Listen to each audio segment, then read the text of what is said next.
Welcome back to Local Edition. My name is Brad Pomerance. Thank you so much for joining us again. We are joined by Holly Mitchell. She is a member of the California State Assembly. We are glad to have you. It's wonderful to be here. Thank you. I want to talk to you about the California budget. Finally, we got a budget passed on time, no doubt. The challenge, though, is that pursuant to the budget passed, certain benchmarks have to be met, or we will see automatic triggers. Correct. Automatic cuts. Yes. And we're not hitting those benchmarks. Talk to me about that, Assemblymember Mitchell.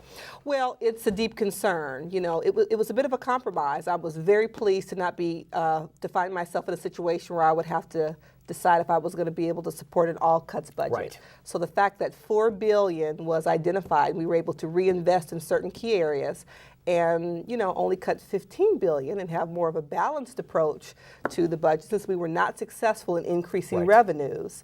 The triggers became our reality. But what we know is that if we don't hit that target, one of the first places that will be cut are schools. Child care, K through 12, and higher education as well. And so it's one thing to cut over the summer. It's another thing if the cuts get triggered in January.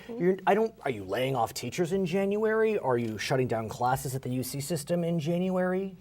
I will be the first one to acknowledge that it's an impossible situation. Having been an employer, having had to oversee layoffs, I completely understand where the school districts and the school boards are really concerned about this. We're going to begin to look at some of the numbers in November. I am still optimistic and knocking on wood that we won't have to pull the big trigger, maybe some of the interim steps. Let's talk about the Assembly as it is now, and the Senate, I should say, because we know that there was little compromise leading up to the budget. Yes. Yet, recently, there was some compromise between Democrats and Republicans on the Amazon tax issue. So we have a groundwork for compromise. Do you think that the members can build on that so that we see some compromise on, for example, a budget that may cause automatic triggers if we don't hit targets? I remain optimistic and hopeful. I was pleasantly surprised the fact that we were able to glean Republican support on the Amazon compromise, as well as in the Assembly. There was another package that was not successful coming out of the Senate where we were able to get 2 Republicans to support a tax single cut. Sales factor. Exactly, single sales factor. Hopefully that we'll make some progress. My fear is that perhaps they'll have a leadership transition, that they'll close the ranks. They take the no new taxes commitment that they've made very, very seriously. And it's been a real hindrance to having open, productive conversations about sound public policy for California. Another area that's causing a lot of concern for cities, especially in Los Angeles County, is the question of redevelopment. Yes. I have a feeling you've worked in that area, or you know the benefits of redevelopment. Redevelopment has been all but eliminated. If cities are willing to pay a certain sum, it can revive itself. Exactly. Cities are not happy.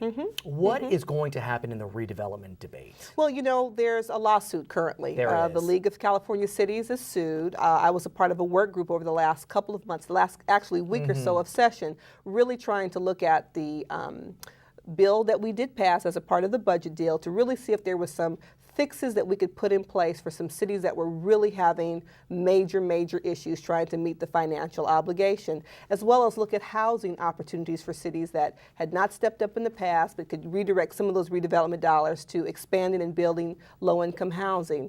We were not successful in getting it through both houses. And if the League of Cities is successful, which many think they may be at the California Supreme Court, there's another budget hole. It is a big one, $1.7 billion. So then and as what? the governor has said repeatedly, where do we find the money? Where is the money? And I don't have an answer for you. What I can say is Californians can't afford any more cuts to public health, public education, public safety. No more cuts. Her name is Holly Mitchell. My name is Brad Pomerance. Thanks for joining us. We're going to send you back to HLN.